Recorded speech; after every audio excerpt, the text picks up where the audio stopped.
एक बात बताइए, चीन से हमारा बायलैटरल रिलेशन इतना ज्यादा है, हम ट्रेड में इतने नुकसान में रहते हैं, चीन हमारे लिए मित्र है कि दुश्मन, हमें समझ में नहीं आता है।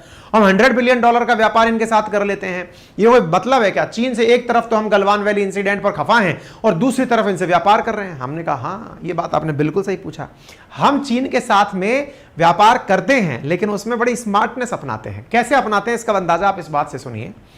इंडिया ने आज के समय में चाहे कितने भी स्टार्टअप तैयार किए हों, जितने भी यूनिकॉर्न बने हुए घूम रहे हों, उनमें जितने भी इलेक्ट्रॉनिक गैजेट्स लगे हैं वो कहीं ना कहीं चाइना से आए हुए हैं।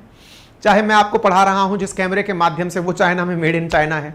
जिस लैपटॉप को मैंने मदद में ले रखा है वो चाइना का है। जिस बोर्ड को मैं पढ़ाने में काम में ले रहा हूं इसकी भी असेंबली कहीं ना कहीं चीन के अंदर हुई है। इसका मतलब यह हुआ कि ये सब कहीं ना कहीं से चाइना से रिलेशन रखते हैं।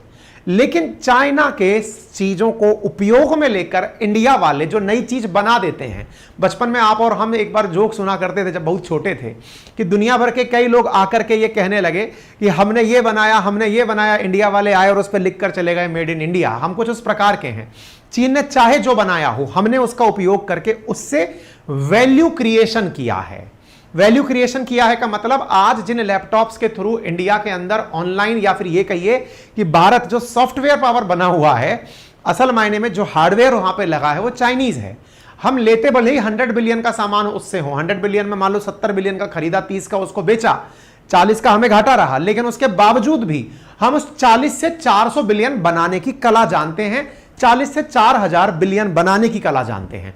और इसी कारण से हमें चीन से कोई सामान सस्ता मंगाकर महंगे बेचने की जो कला समझ में आती है वो हमारे लिए नुकसानदायक नहीं रहती। जैसे इंडिया की आप कोई सी भी सेल उठा के देख लो, फ्लिपकार्ट के देख लो या अमेजन के देख लो, भयंकर मोबाइल जो आ रखे हैं वो चाइनीज मोबाइल हैं, लेकिन कमा कौन रहा है? हमारा इंटरफेस कमा रहा है जो कि इंडियन है।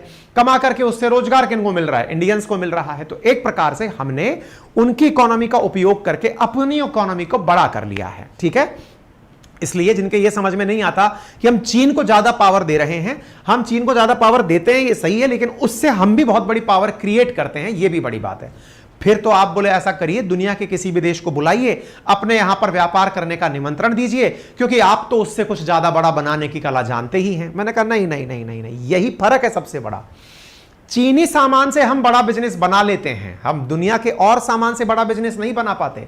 और यह भारतीयों को बहुत कम समझ है इस बात की कि हम दोनों के साथ में क्या बड़ा अंतर है। जरा विचार करिए, हम जब चीन से कोई सस्ता सामान मंगाए, मान लीजिए मोबाइल जिस पर आप मुझे सुन रहे हैं वो 10 से 20 हजार के बीच की रेंज का है, लेकिन उससे आपने बहुत सारे काम बना लिए। कई लोग उससे थ्रू वीडियो बना करके व्लॉगर बन गए, कई लोग कमेंट बनाकर ट्विटराइट हो गए, कई लोग इंस्टा पर स्टार बन गए। उन्होंने अपने थ्रू पैसा कमाने का तरीका जुगाड़ लिया। और कुछ नहीं तो कुछ लोग ओला मोटरसाइकिल, स्कूटर चलाना शुरू कर दिए, उसके थ्रू सब काम होने लगे। कोई स्विगी जोमेटो के थ्रू खाना बांटना शुरू कर दिया, धंधा बना लिया हमने उसके थ्रू। लेकिन अमेरिका से जब कोई चीज आती है ना, वो हमारी कंजप्शन इकोनॉमी को पकड़कर आती है। दोनों में बड़ा अंतर है। चीन हमें जो सामान दे रहा है उससे हम इकोनॉमी को बूस्टर दे रहे हैं, वहीं दूसरी तरफ जो अमेरिका सामान देता है, अब जैसे मान लीजिए कि अमेरिका ने इंडिया को पकड़ाया Coca Cola, McD, Thums Up, PepsiCo, ये जितने भी प्रोडक्ट हमको अमेरिका वाले पकड़ाते हैं, इससे हम कर क्या रहे हैं? कंजप्शन कर रहे हैं, यानी उसका और कुछ बना नहीं पा रहे हैं हम। आप कहेंगे सर बनाया तो सही हमने एप्पल के फोन से भी तो वीडियो बनाए। अरे तो वो तो ऑलरेडी अपने ब्रांड की कीमत हमसे वसूल चुका है। अरे सर ऐसे हमने क्या बोलते हैं, चाइना से भी तो हमने सर हुआवे का सामान खरीदा। बेटा जो खरीदा ना वो इतना सस्ता खरीदा कि 1/5 कीमत पे आपको हुआवे का सामान मिल गया। दोनों में अंतर समझिए। अमेरिका वाले अपने जो काम की चीजें हमें देते हैं, काम की चीजें जैसे आपको वर्ड, MS वर्ड पता चल रहा है, या फिर जो आप ट्विटर, इंस्टा ये सब देख रहे हैं, इनके भर भर के पैसे लेते हैं। आप सोचिए कि जो भी व्यक्ति इस समय पर, जैसे मैं YouTube का प्रीमियम यूज करता हूं, उसके पैसे लेता है YouTube हमसे, है ना। आप में से भी कई लोग ऐसे होंगे जिन्होंने चाहे अमेजन का सब्सक्रिप्शन ले रखा हो, नेटफ्लिक्स का सब्सक्रिप्शन ले रखा हो, उन्होंने हमको अपना ऐसा कस्टमर बना लिया जो महीने की महीने पैसा भेज रहे हैं। चीन ऐसा नहीं कर रहा है। चीन हमें जो गुड्स दे रहा है ना मैन्युफैक्चरिंग होने के नाम पर, उससे हम कुछ और प्रोड्यूस कर रहे हैं। अमेरिका के लिए तो हम कंजप्शन इकोनॉमी है, हमको तो वो जो सामान देता है उससे पैसा कमाकर लेके जाता है बढ़िया वाला। उम्मीद है आपको यह बात समझ में आ गई होगी। तो इंडिया इस मामले में बड़ा स्मार्ट है कि चीन से और अमेरिका से किस तरह से व्यवहार करना है। भले ही चीन से हम व्यापार करते हो, भले ही हमारी दुश्मनी हो, हम चीन से व्यापार करके भी फायदे में कैसे रहते हैं वो मैंने आपको हल्का सा बताने का प्रयास किया। अब बड़ा सवाल, तो फिर चीन हमसे क्यों कह रहा है? क्योंकि शायद चीन भी यह बात जानता है। वो ये जानता है कि भारत के लिए चीन थ्रेट नहीं है। आप कहेंगे सर इसका मतलब आप घने समझदार हो गए, ये भी आप ही जानते हैं कि चीन के लिए हम ज्यादा नुकसानदायक नहीं हैं, या फिर चीन भारत के लिए नुकसानदायक? क्या भारत के राजनेता नहीं जानते? क्या जानते हैं। भारत के राजनेता यह भी जानते हैं कि चीन हमारे लिए जब कोई सामान भेजता है तो हमारे लिए सिक्योरिटी कंसर्न्स को हटाकर कोई बहुत बड़ी चुनौती पैदा नहीं करता है। हमें जो सामान आते हैं उससे हम अगली चीजें बना लेते हैं, हम उससे अगला धंधा बना लेते हैं। आप सोचिए, आज इंडिया फार्मास्यूटिकल क्षेत्र में बहुत बड़ी चीज है। इंडिया के जो फार्मास्यूटिकल्स है ना, हम दुनिया की जेनेरिक दवाइयों की, ये समझिए फैक्ट्री हैं, वर्ल्ड की फैक्ट्री हैं हम। हमारी जितनी भी कंपनियां हैं जो काम करती हैं मेडिसिन में, उनमें बड़ी कंपनियां वो हैं जो बड़े ब्रांड्स की कॉपी बनाकर बेचती हैं, जेनेरिक मेडिसिन बनाकर बेचती हैं। जेनेरिक के हम उस्ताद लोग हैं, लेकिन हमें जेनेरिक का उस्ताद बनाने में चीन का बहुत बड़ा योगदान है। क्यों? क्योंकि फार्मास्यूटिकल में एक्टिव फार्मास्यूटिकल इंग्रेडिएंट्स, जिन्हें आप एपीआई कहते हैं, जिनमें से कि हम दवा बनाने के लिए जो मेडिसिन चूर्ण काम में ले रहे हैं, वो असल में चाइनीज है, और वो चाइनीज चूर्ण से हम फिर दवा बनाकर बढ़िया पैसा कमा रहे हैं। मतलब ये हुआ, चीन से हम कुछ भी मंगाते हैं उससे लाभ कमा लेते हैं, हमारे पास तरीके हैं।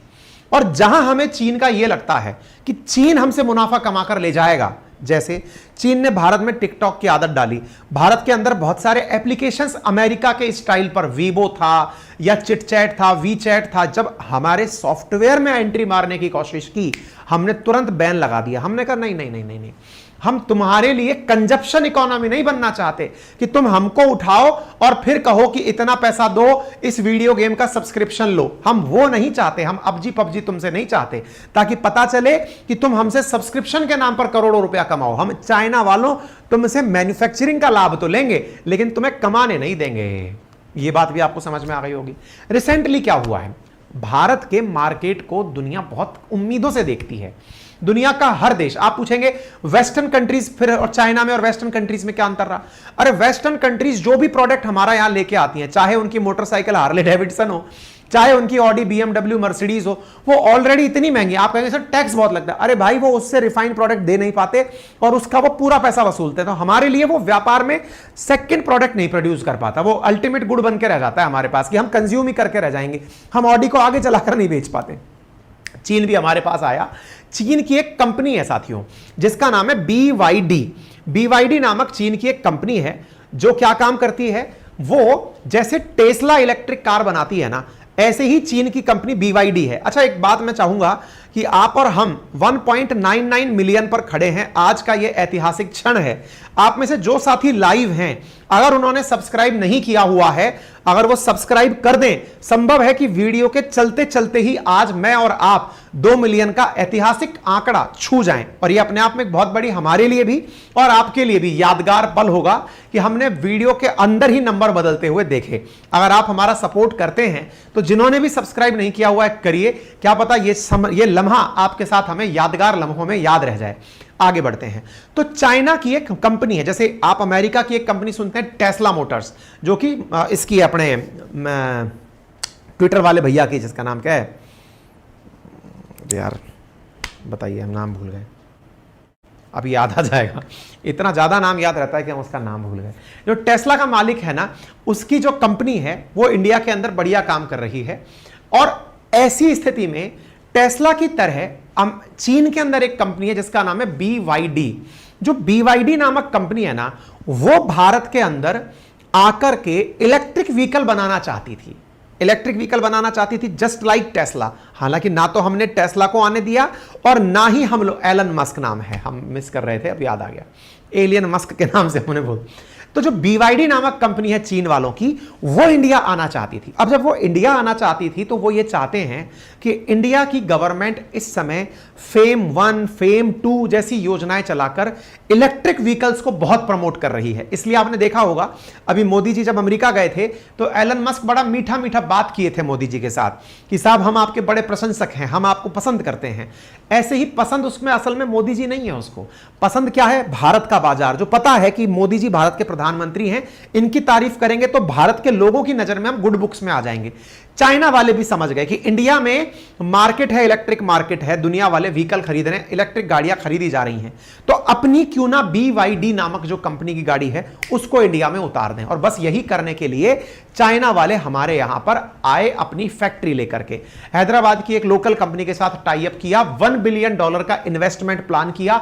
चीन की सबसे बड़ी इलेक्ट्रिक कार निर्माता कंपनी, जो कि पहले कभी बैटरी बनाया करती थी, आजकल वो कार बनाती है और इस समय दुनिया में सबसे बड़ी कार उत्पादक कंपनी है, वो भारत आने के लिए तैयार हुई। $1 बिलियन का इन्वेस्टमेंट लेकर, यानी लगभग 8,000 करोड़ रुपए का इन्वेस्टमेंट भारत लेकर आने को तैयार हुई। आप कहेंगे सर ये तो बढ़िया बात है, भारत में फॉरेन इन्वेस्टमेंट आ रहा है, ये आपको बुरा क्यों लग रहा है? अच्छी बात है भाई, इन्वेस्टमेंट ला रहा है, लेकिन मुसीबत इसमें यह है कमाओगे भी तुम फिर हमसे ही, और हमें तुम्हारी कमाने देनी नहीं है। अब तुमको अगर कमाना है हमसे तो पहले सेम पेज पर आके बात करनी पड़ेगी, तभी इनके जो विदेश मंत्री सो कॉल्ड हैं, कौन है?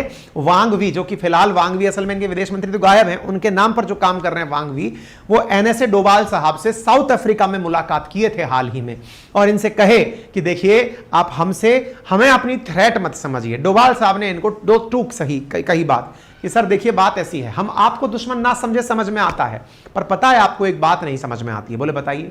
2020 से लेकर अब तक गलवान वैली इंसिडेंट पर आप लोगों से हम 19वीं बार वार्ता करने जा रहे हैं। बॉर्डर पर अशांति हो और घर में शांति हो, ऐसा हमारे हो नहीं सकता। आप मामला रिजॉल्व करिए, बॉर्डर इश्यूज रिजॉल्व करिए, अगर आप वो करते हैं तो फिर हम आपके साथ टेबल टॉक कर लेंगे, उससे पहले नहीं हो पाएगा। ये बात